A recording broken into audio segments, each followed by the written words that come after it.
खरीद लिया।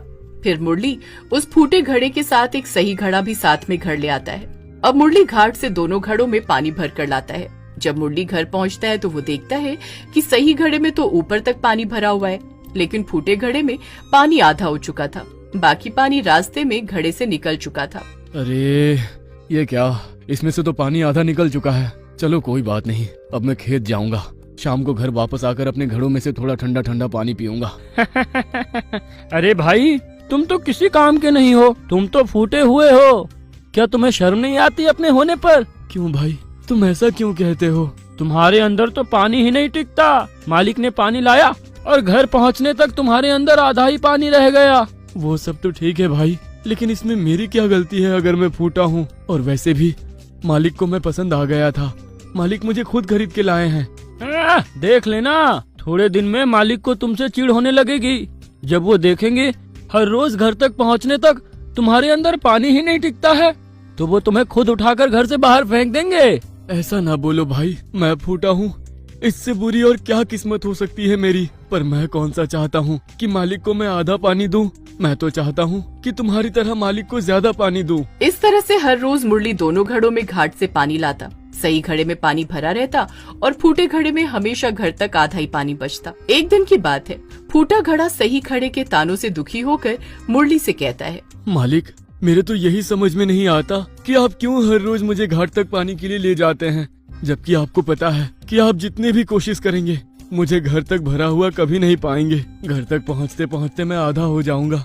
मालिक, मैं अपने होने पर बहुत दुखी हूँ, बहुत पछताता हूँ। आप ऐसा कीजिए, मुझ जैसी बेकार चीज को उठाकर घर से बाहर फेंक दीजिए। मैं आपकी किसी काम की चीज नहीं हूँ। आप ऐसा कीजिए, मेरी जगह जाकर एक और सही घड़ा ले आइए जो आपके काम आ सके, आपको भर के पानी दे। अरे तुम क्यों दुखी होते हो? कोई भी चीज बेकार नहीं होती है। मैंने अगर तुम्हें खरीद के अपने घर लाया है और हर रोज मैं तुम्हें पानी के लिए ले जाता हूँ, इसका मतलब है कि मुझे तुम पर यकीन है, इसलिए मैं ऐसा कर रहा हूँ। सुनो, जैसा जैसा मैं कहता हूँ तुम ठीक वैसा ही करो। मैं हर रोज तुम्हें घाट पर पानी लेने ले जाया करूंगा। तुम दुखी ना हो ना। बस रास्ते चलते चलते फूलों की तरह देखना और फूलों को देखकर अपने मन को शांत रखना और उन्हें देखकर खुश होना। ना जाने क्यों मालिक, आपको मुझ जैसे फूटे घड़े पर यकीन है। मैं सही घड़ा मालिक को हर रोज इतना पानी देता हूँ, तब भी मालिक मेरी कभी भी प्रशंसा नहीं करते हैं जितनी इस फूटे घड़े की कर रहे हैं। मुरली फिर से दोनों घड़ों को घाट पर पानी के लिए ले जाता है। मुरली ने जैसा जैसा फूटे घड़े से कहा था कि रास्ते में घर वापस लौटते समय फूलों को देखकर खुश रहना, ठीक वैसे ही फूटा घड़ा रास्ते में घर लौटते समय फूलों को देखता है और फूलों को देखकर बहुत प्रसन्न होता है।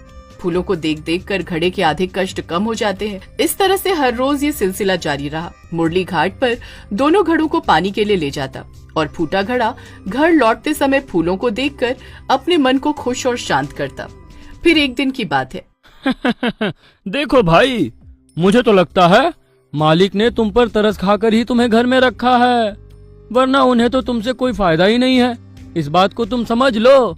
सही घड़े की बात हमेशा फूटे घड़े को दुखी कर जाती थी और आज फूटे घड़े ने ये ठान लिया था कि वो अपने मालिक से जानकर ही रहेगा कि मालिक को उससे क्या फायदा हो रहा है, मालिक ने आखिर क्यों उसे रखा है। फिर जब शाम को मुरली घर लौटता है तो फूटा घड़ा उससे कहता है, मालिक, आज मैं आपसे जानकर ही रहूंगा कि आखिर आपको मुझसे क्या लाभ है, आपने मुझे क्यों रखा है। मुझे तो ये लगता है कि कहीं आपने मुझ पर तरस खाकर